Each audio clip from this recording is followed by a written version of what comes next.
¿Qué tal? Bienvenidos de nueva cuenta a La Letra Absuelta, este programa que hacemos entre la Facultad de Química de la UNAM, Un Minuto, un Libro y el equipo de Lazos Químicos. Todo ello con la intención de tener un espacio de divulgación universitaria, de conocimiento cultural, más allá de lo que vemos aquí en clases. Y bueno, siguiendo nuestro programa, en este caso con el tema de las relaciones tóxicas, esta idea de conceptos que son, en este caso, opuestos entre sí, pero al mismo tiempo se necesitan para existir en el nivel artístico, cultural, político, económico, en todos los ámbitos. Y bueno, esta ocasión nos toca un tema que realmente lo vemos ahora muy latente, que es el de la pobreza y la riqueza. Y bueno, vamos a hablar acerca de este tema que pues a todos nos incumbe de alguna manera u otra y que nos toca, y vamos para allá, ¿no? Riqueza, pobreza en relaciones tóxicas, aquí de La Letra Suelta. Yo soy Arturo Ramírez y vamos a vernos. Gracias.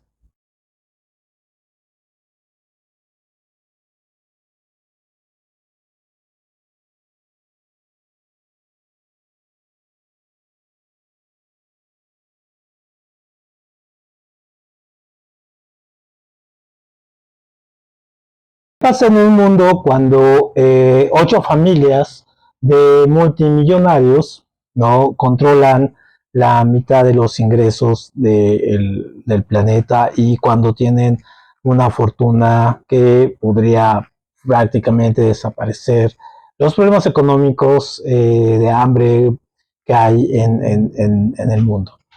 ¿Qué pasa cuando esta diferencia, pues obviamente cada vez se agudiza más, y donde vamos viendo que el mundo se va haciendo más desigual y se va polarizando muchísimo más, pero no en una cuestión, en este caso, igual, sino más bien totalmente lo opuesto, ¿no? Donde los ricos cada vez son más ricos y los pobres, en este caso, cada vez son más pobres, pero las brechas entre ricos y pobres cada vez son más grandes, y donde tenemos una clase media, en este caso a nivel global, que está prácticamente falleciendo.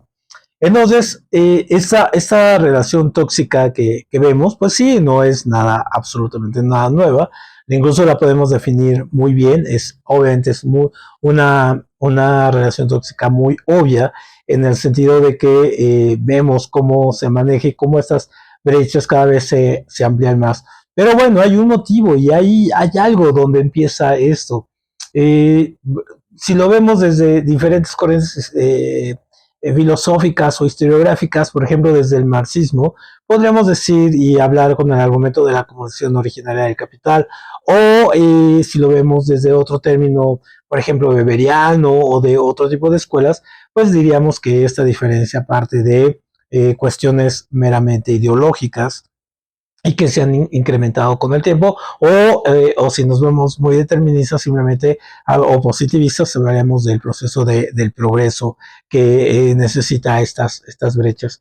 Entonces, obviamente, cuando nosotros tratamos de definir estos conceptos sobre la riqueza, sobre la pobreza, pues también nos hacemos de herramientas, en este caso, herramientas estadísticas, herramientas matemáticas, revisamos la sociología, revisamos, sí, la historia, revisamos la demografía, los índices económicos, los macroeconómicos y todo ello para podernos fijar una idea. Pero también no es una cuestión que no la veamos al día, es decir, salimos a la calle, por ejemplo, y si caminamos por Polanco, pues vemos obviamente una notoria diferencia entre la gente que viaja en el metrobús o en el microbús, o que camina y que va a hacerles la limpieza o trabajar de vigilancia en las casas de las personas.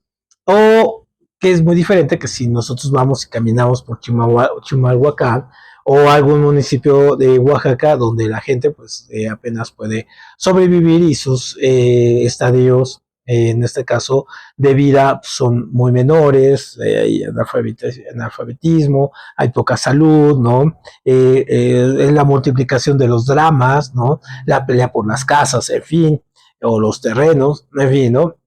el consumo o el mal consumo alimentario, en fin.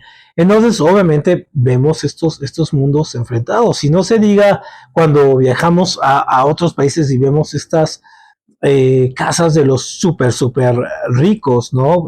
Por ejemplo, cuando se va uno a Dubái o se va a China o cuando uno viaja a Estados Unidos y va por Beverly Hills, que ni siquiera son de los más ricos ricos, ¿no? Los más ricos ricos tienen sus casas en partes que ni siquiera nos podemos imaginar del mundo, ¿no? O, por ejemplo, uno va a París y ve dónde vive Salma Hayek y bueno, vive rodeada de palacios, ¿no? Pues vive con uno de los 5 hombres más ricos del mundo.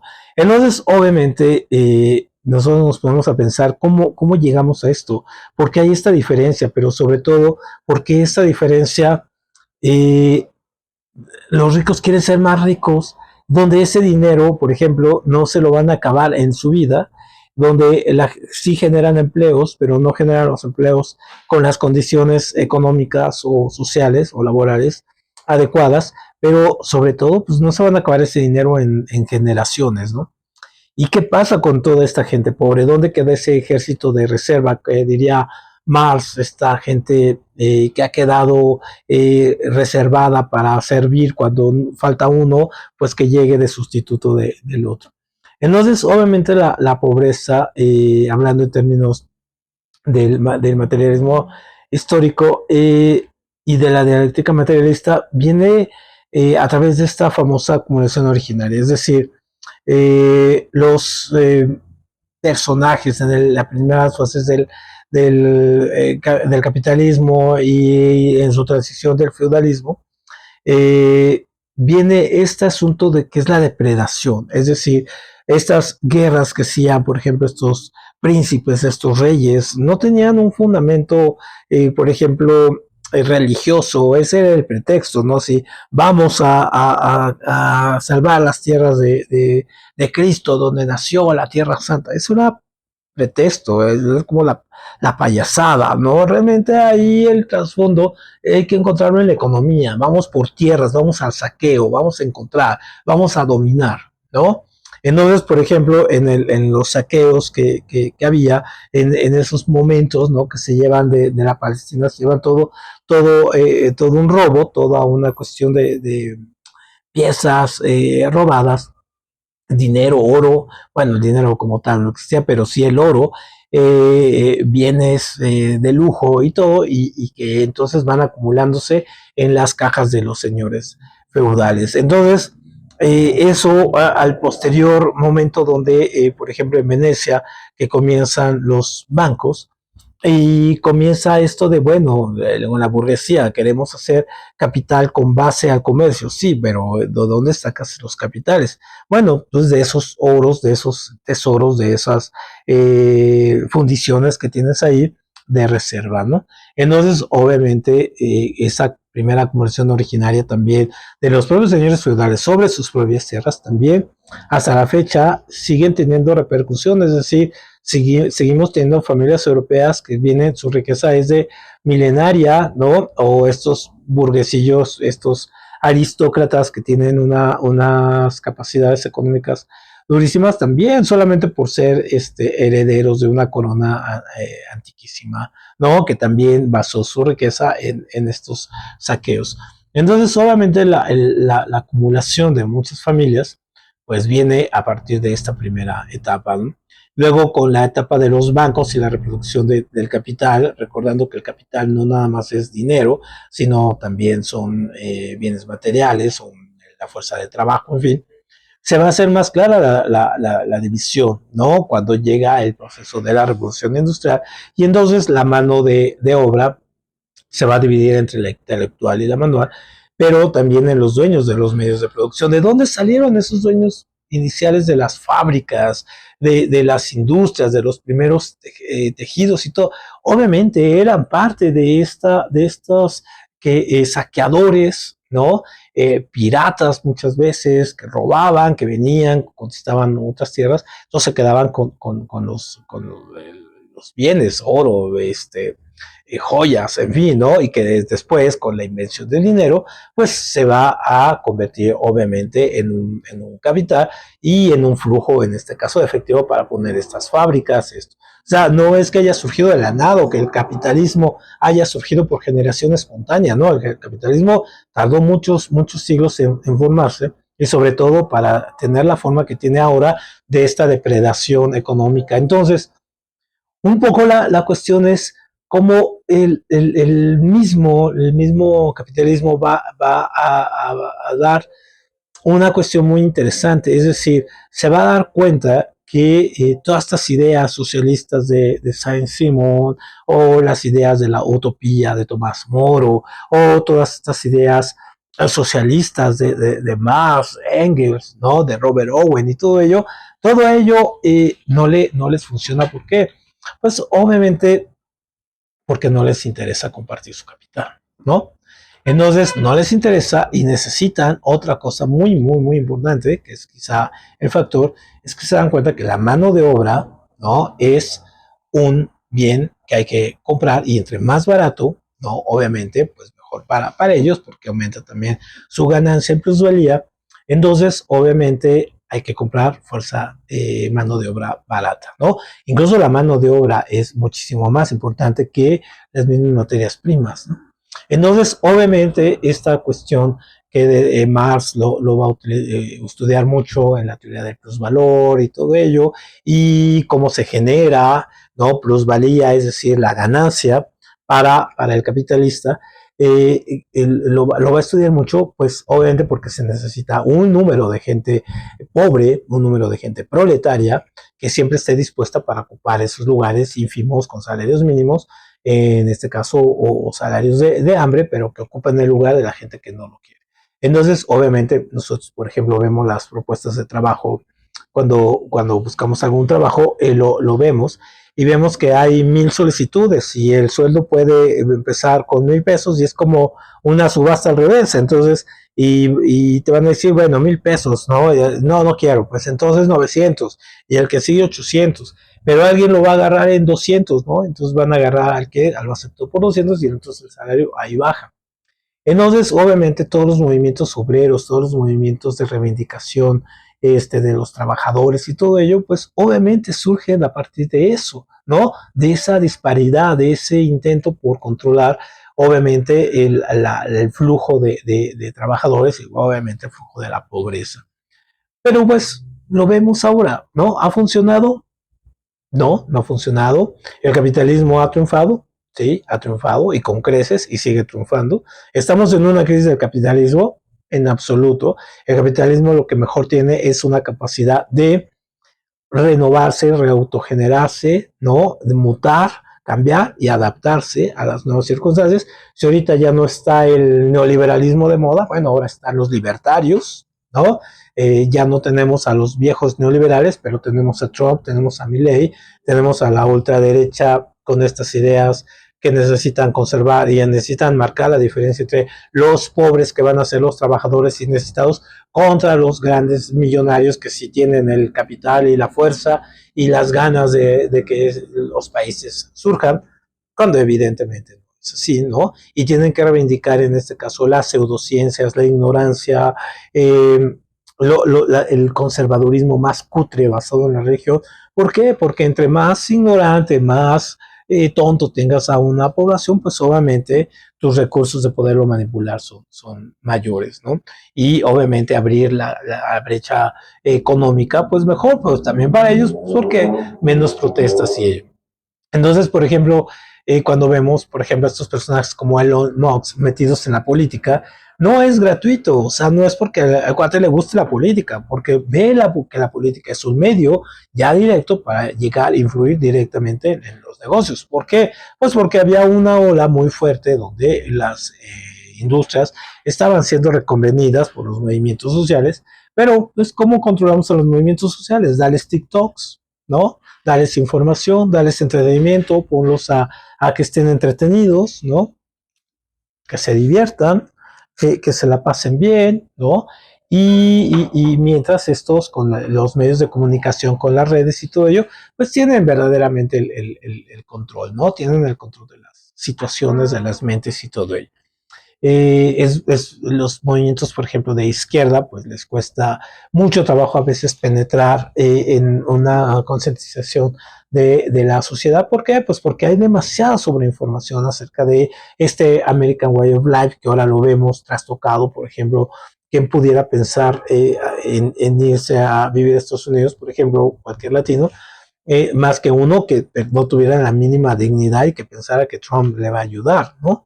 Eh, o que hay que sacar a los otros para que lleguen ellos, o los que están allá dicen, no, pues que ya no lleguen los demás, en fin, ¿no? Entonces ese tipo de división pues también es muy curioso. Entonces obviamente la pobreza se convierte en un elemento también de muchísimo valor, es decir, tenemos que generar pobres, tenemos que hacer fábricas de pobres, ¿para qué? Pues para tener la mano de obra barata, para poder seguir manteniendo plusvalía, porque al final del día la plusvalía, es decir, el trabajo generado por el trabajo, es la verdadera ganancia del capitalista. Porque en Estados Unidos, por ejemplo, los salarios son carísimos, ¿no? Tienen salarios extraordinarios los trabajadores griegos. Sí, pero ¿a costa de qué? De que las mismas empresas, por ejemplo, Ford, allá les paga muy bien a un ingeniero, le paga muy bien en dólares, cuando a un ingeniero aquí en México que hace el mismo trabajo, le paga 10 veces menos, ¿no? Entonces, esa plusvalía, es decir, esa diferencia de 9 que hay, es lo que hace que le puedan pagar al obrero norteamericano. Eso es la plusvalía, esa es realmente la ganancia. Entonces, obviamente, mantienen un estado de las cosas, un status quo interesante, importante, una clase media ahí satisfecha, divertida, entretenida, ¿no? Manipulable, y los super ricos crean incluso su propia filosofía de vida y entran en una cuestión ahí como, es como una especie de visión, ¿no? Ya de que no pueden ver la realidad de otra forma. Entonces, por ejemplo, hay una denominación que surgió hace algunos años, para llamar, afluencia se llama, para denominar a esta gente, por ejemplo, los hijos, ¿no? Cuando en los juniors, de los millonarios, de la gente muy rica, que se llama afluencia a la visión que ya tienen a partir de lo que ellos tienen. Es decir, el chico que va en el Ferrari, lo choca y mata a 10 personas y él no tiene la menor culpa porque no entiende ni siquiera por qué, pues, el valor de la vida, pero sobre todo él no entiende, pues, porque hay pobres, ¿no? O sea, pues, ¿por qué? Pues yo venía en mi coche y ellos se me cruzaron. O esa gente, por ejemplo, de sectores ya muy encerrados en sí mismos, ¿no? Chicos de colegios de ricos, donde no conocen, por ejemplo, el centro histórico, que es Ecatepec, que es las zonas de México, pero pues sí conocen, por ejemplo, lugares como Francia, que dicen, no me subo al metro en México, pero sí me subo al metro en París, ¿no? Por ejemplo. Entonces, esa afluencia es esta capacidad entonces de ya no ver la vida como los demás, ¿no? Con la pobreza, sino verla a partir de sus parámetros, donde destapar un Moet y tirarlo al piso, pues una botella de 1,000 y tantos pesos, pues no es nada, ¿no? O vemos esta tontería, que abundancia de estos juniors en las redes sociales, donde compran el cine completo para ver una película o cosas así, ¿no? O presumen una vida espiritual y entonces basado en el dinero, así de que entonces soy rico y voy a ver a la Pachamama y me vuelvo hippie porque entonces, pues sí, pues porque tienes dinero de tus papás, ¿no? Porque tú no has producido ningún capital, lo han producido tus papás. Entonces, obviamente, esa brecha pues va seguida también por una especie de moda, una especie de ideología que va haciendo que, por ejemplo, la clase media o la clase media para abajo quiera imitar esos conceptos, y eso es lo que en algún momento este político mexicano habló, le llamó la cuestión del aspiracionismo, ¿no? Esta cuestión de tratar de ser como esta gente, ¿no?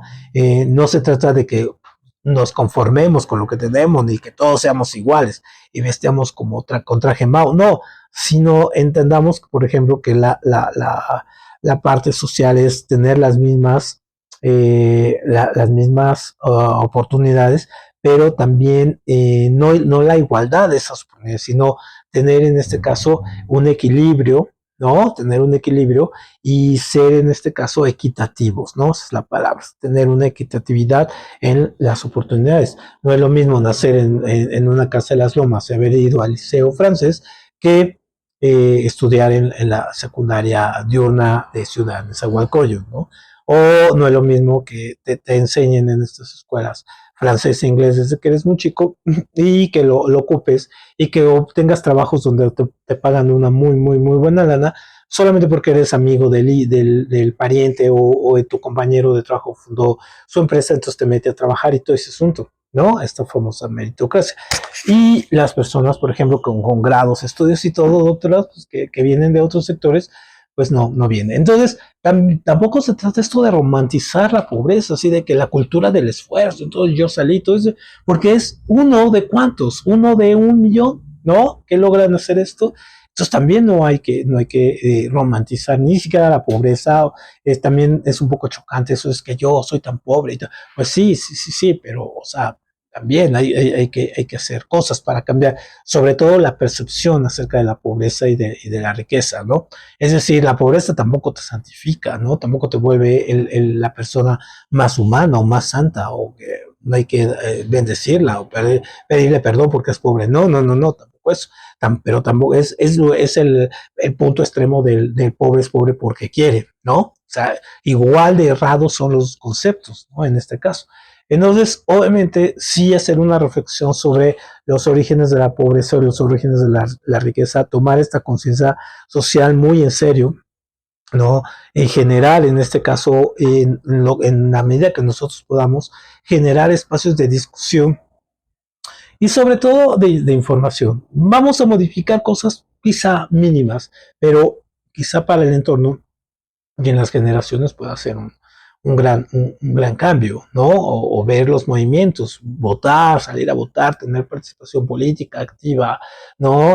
Comprometerse, ¿no? Tomar causas, humanizarse, ¿no? Entonces, no porque yo trabaje con una persona rica, asumir que yo soy el rico y que me va a dar la conciencia económica, pues porque mi patrón es millonario, entonces yo también lo voy a hacer.